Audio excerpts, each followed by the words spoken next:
Welcome to the Perfectly Integrated Podcast, hosted by Matt Ackermann, where we show the power of teamwork in wealth management. Now, onto the show. Leap of faith. In my 20 years of covering this amazing wealth management industry, one of the most compelling, interesting, and captivating stories for me is the story of the breakaway advisor. That advisor changing firms and moving from one place to another is such a leap of faith that it leaves many advisors tossing and turning at night and asking themselves a lot of questions. Am I making the right decision? Is now the right time to do this? Will my clients follow me? Is this right for them? Is this right for me? So for years, I've always wanted to climb inside an advisor's head and find out more about the journey, that leap, and what's ahead. And today I finally get to do it. Welcome to Perfectly Integrated. I'm Matt Ackermann, and today I'm joined by Todd Bessey from Creidim Wealth and Rob Sandrew from Integrated. Todd made that leap less than a month ago, and Rob Sandrew helps orchestrate a lot of those leaps as head of recruiting here at Integrated. Gentlemen, welcome. Thank you. Thanks, Matt. So Todd, get us started here. Tell us a little bit about your story. Yeah, so Matt, I've been an advisor for 25 years and started my career at a wirehouse firm. I was there for a little over 7 years and then transitioned to the wealth management group of a bank based in Chicago and spent the last 17 years there. And, a year ago when we got into this COVID world, I had a chance to step back and reflect and think about where we could go with our practice to best serve our clients in the future. And ultimately it led to the decision to start my own firm. And so that process started a year ago. So Rob, you see a lot of these kind of transitions. Are we seeing more advisors kind of taking this kind of approach that because of the pandemic, because of COVID, are they kind of introspectively looking inward and saying, is now the right time to make a move? Yeah, I would say that certainly, we've talked quite a bit about this, and I think it's very obvious in the industry. There's a lot of movement. There's an acceleration of this move towards independence, and I think it certainly accelerated because of the pandemic, and a lot of advisors were really leaning on a fair amount of infrastructure that was physically like they were in an office prior to COVID. And then when COVID hit, they started to recognize that, they didn't necessarily lean on those resources as much as they had thought. And it really, I think, started a trend, which we're seeing quite a bit recently in terms of advisors migrating to the independent side. So certainly, I've never seen this much activity in my recruiting history of over 20 years. So Todd, what were some of your big worries? What were some of your concerns when it came to changing firms, leaving that bank wealth management arm and moving onward? Because you'd already made one other transition previously in your career. Yeah, I guess I'll start there because that transition 17 years ago didn't go exactly as planned. So as I, over the last many years considered making a change, there were a lot of things swirling in my mind about how to make sure that I made the right decisions, followed the procedures appropriately so that it would be a successful transition.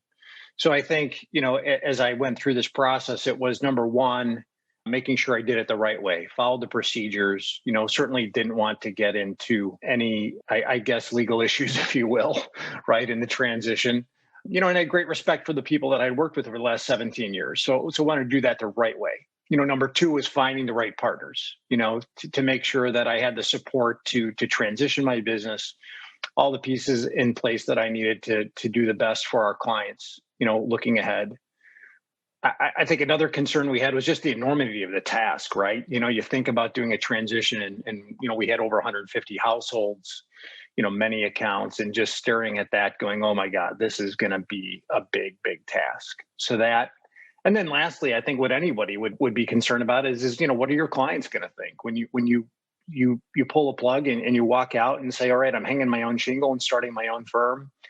Are you coming with me? That certainly was of all the concerns, the number one concern. So, Rob, is this typical? How hard is it to get advisors to understand there's a process here? Are these kind of the concerns you're hearing every day?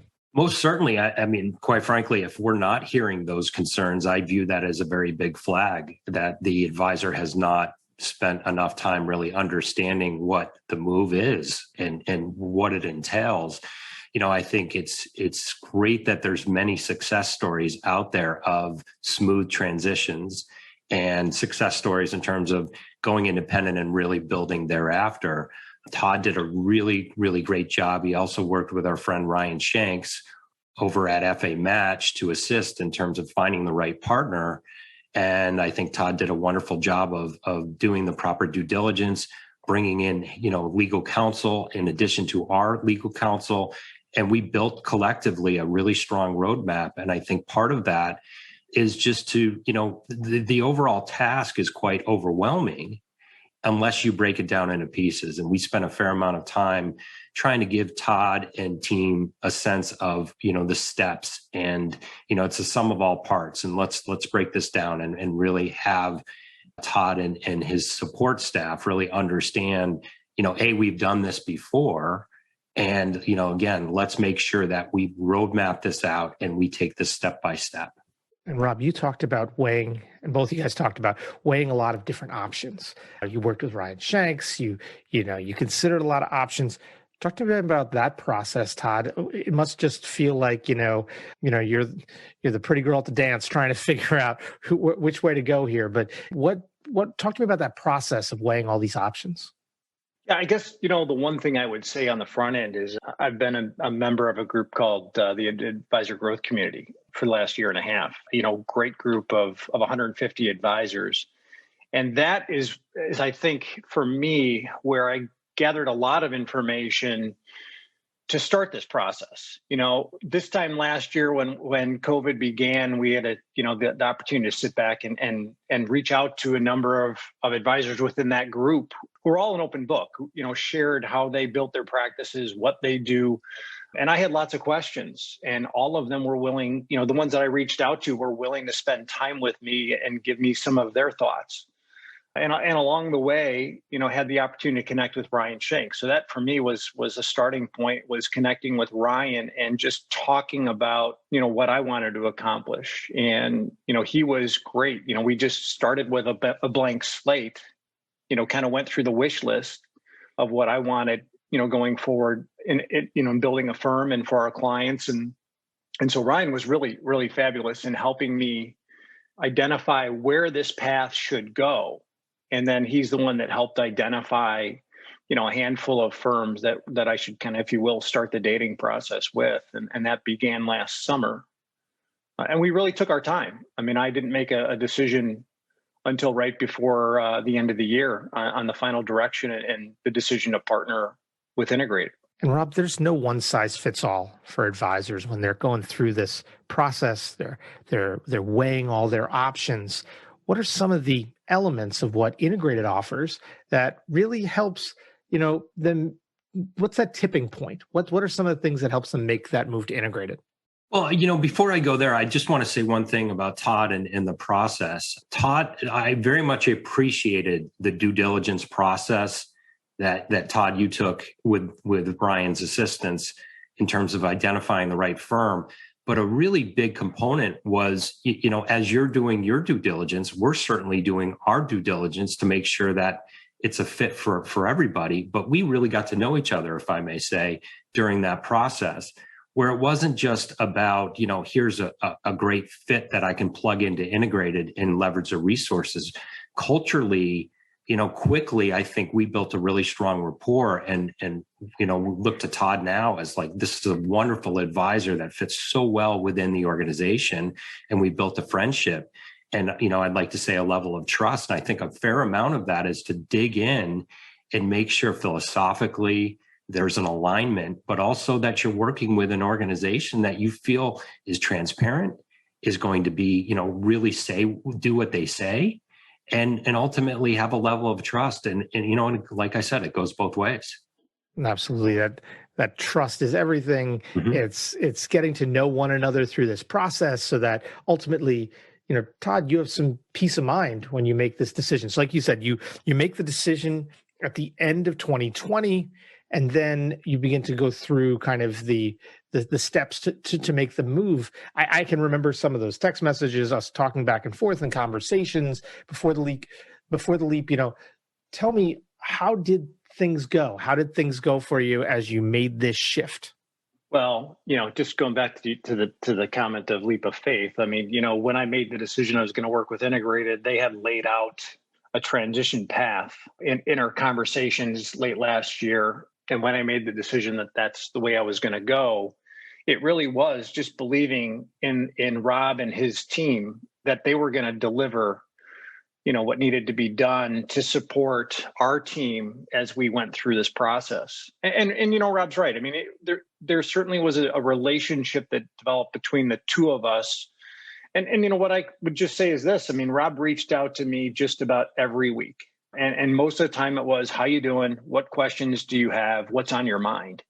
And some weeks I would frankly, respond to Rob, I don't know. No, I don't know what to ask today.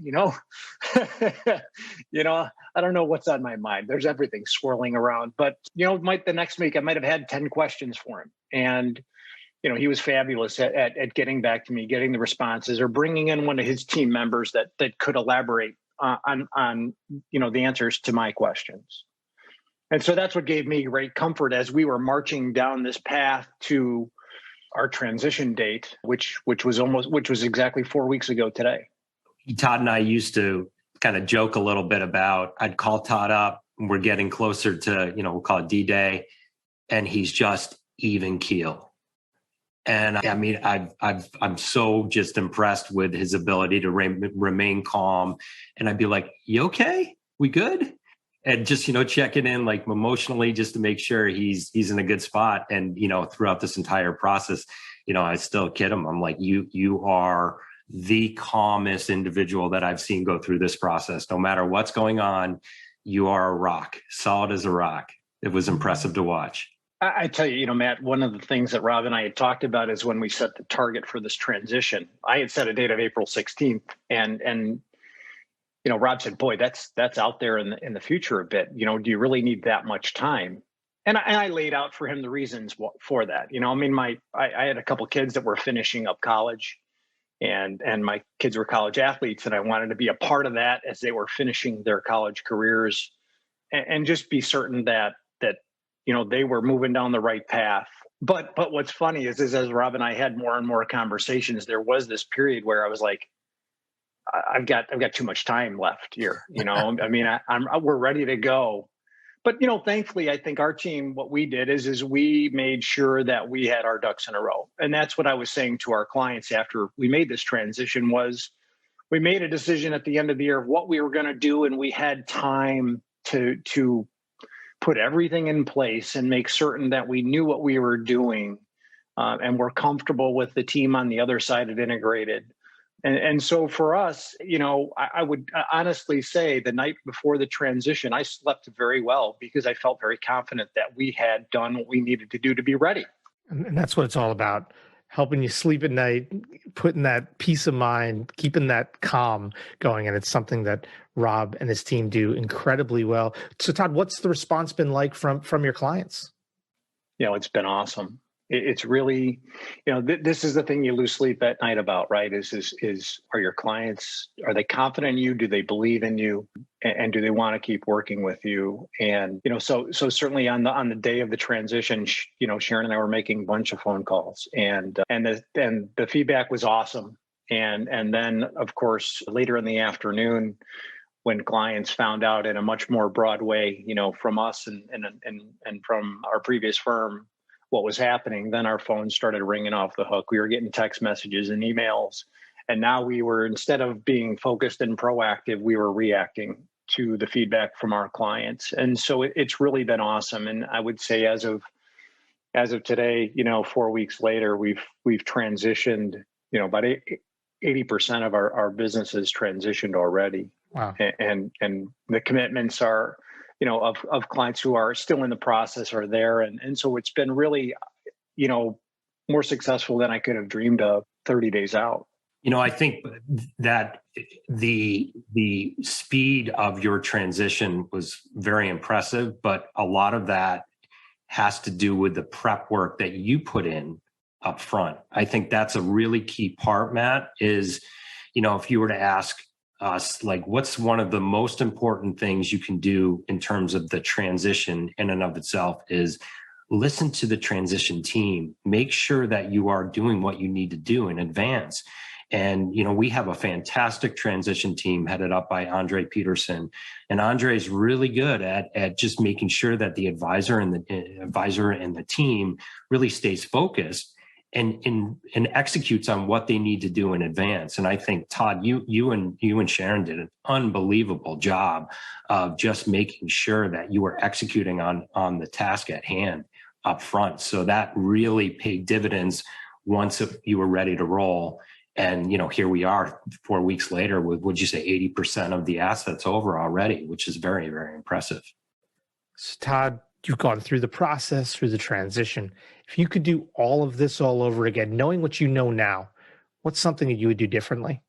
Honestly, I think that the preparation that we put in, communicating with Rob's team, I think, first of all, Sharon and I spent a lot of time together communicating about this, and then getting to know the folks on the integrated side. I think we had a mutual understanding of what needed to be accomplished. And once we went through the beginning stages of the transition, everybody was communicating all the time. When there were issues, issues do come up. We were on top of it. We resolved them. We kept the clients informed. Nobody was in the dark about what was happening. And so it's just been really a fabulous process. So I don't know that I would do anything different. That's music to my ears. So Rob, I know it's been a strong year for recruiting for you here at Integrated already. What does the rest of 2021 look like and beyond? How are you feeling about things? It's been a very busy 2021, very grateful for that. And it just seems to be a very consistent pace, more and more advisors and, not only just advisors, RIAs. It's just been one of those years where we're seeing a ton of activity. And, again, people are looking at their options, looking at independence, and there's a lot of opportunity out there. There's a lot of great firms that advisors can plug into and really, get them to the next level. Todd, really exciting time for you. I can feel the excitement every time we get a chance to talk. What's ahead for you and your practice? We're getting clients situated with access to their accounts. It's been, the process has been staged for us. So bring clients in, get them, access to their accounts. Next step in the process for us is to bring clients up to speed on reigniting the planning conversations. We'll get back towards managing our investment strategies as we get into the third quarter. So it's just for us, it's just following a process, and so that's what we're excited is that we're on track. So that's where we're at right now. Yeah, the one thing that we're really excited about with Todd is once we get past this tax season is to partner Todd up with a CPA in his respective market. So we're very excited for that opportunity as well. Yeah, that's amazing. That's one of the things I know that was really attractive, Todd, right? As you came to join, you have such a great niche you work with, but this could be a great opportunity as you partner with the CPA too. Yeah, sure. I mean, we, a lot of our clients today are independent women and retirees, and we have some business owner clients. And so from a growth perspective, I think what was attractive to us in the partnership with Integrated was to be able to find a CPA partner that we could work with to develop new relationships that kind of are in our ideal client space. And Todd, I've been jazzed to work with you just because you have an eye on kind of the whole marketing puzzle of all of this as well. I've gotten to be involved a little behind, inside baseball. It's been really cool to work with Todd on his website and some of those ideas because, Todd, you're coming with ideas that aren't like your typical advisor thing. You're sending me, check out this website I saw for canoes. You should check this out, Matt. This is really cool. And it was awesome. Yeah, I think that's the exciting thing now is having the opportunity to design, how we want to go to market to find new opportunities and find the clients that we can best support and help them achieve their goals and dreams. And I almost bought a canoe. So, that's a win right there. Gentlemen, this was a lot of fun. But before I let you go, the last question, the way we always wrap up our podcast is with a question from my 9-year-old son, CJ. He's not as an accomplished athlete like your kids are. We're not going to hold it against Todd that one of your kids is at St. John's. Being a Seton Hall guy, I've already told you how that makes me feel. But I do have a question from the 9-year-old. I told him that Creidim, the name of your firm, means believe. So we had a discussion about the word believe, which led to a discussion about the song I'm a Believer. He remembers it from Shrek. I remember it from the Monkees. Anyway, the word believe happens a lot in pop culture. So we started bouncing back and forth, whether it was, there's a whole bunch of great times believe comes in pop culture. So CJ asked, what pop culture reference do you think of when you hear the word believe? Todd, what do you think of? I for me, it goes far back with being an athlete when I was growing up and having my own kids that are all college athletes. You tend to look to sports, right? So for me, when I think about believe, I go way back to the Miracle on Ice, the 1980, nice. U.S. men's Olympic hockey team. And when you hear Al Michaels yell, "Do you believe in miracles?" Right? I mean, I think we all have to have something to believe in. That group of men came together, with a common cause to upset, the 800-pound gorilla at that time, which was the Soviet Union. And it was just so awesome, right? I was back then I was 11 years old, right? So I was old enough to understand what was going on and appreciate it. And, 41 years later, it's still fresh in my mind. So for me, that if I were to associate that word with anything, especially in the sporting world, that's the one that comes to mind for me. That's awesome. Rob, what do you think? What do you think of when you hear the word believe? Well, I'm a Boston guy. And first of all, 1980, Boston University, my alma mater, Jim Craig, right? But CJ's a big baseball guy, from what I understand, right? So believe, I think of the Red Sox, 2013, Boston Strong, David Ortiz. We believed and we won it all yet again. Oh, man. You can share that now, you can do that to me. Bring up the Red Sox, that's every time. I thought, somebody would go with Don't Stop Believin', but I love that we went right to sports. You both tugged on my heartstrings. So thank you both so much. Hey, this has been a great conversation, guys. Thank you both so much for taking some time, and thanks for being perfectly integrated. For Integrated Partners, I'm Matt Ackermann, Rob Sandrew, and from Creidim Wealth, Todd Bessey. Have a great day, guys. Take care. Thanks, Matt. Content in this material is for general information only and not intended to provide specific advice or recommendations for any individual. All performance referenced is historical and is no guarantee of future results. Securities offered through LPL Financial, member FINRA SIPC. Investment advice offered through Integrated Partners, a registered investment advisor and separate entity from LPL Financial. Todd Bessey is the founder of Creidim Wealth and is a separate entity and not affiliated with Integrated Partners and LPL Financial.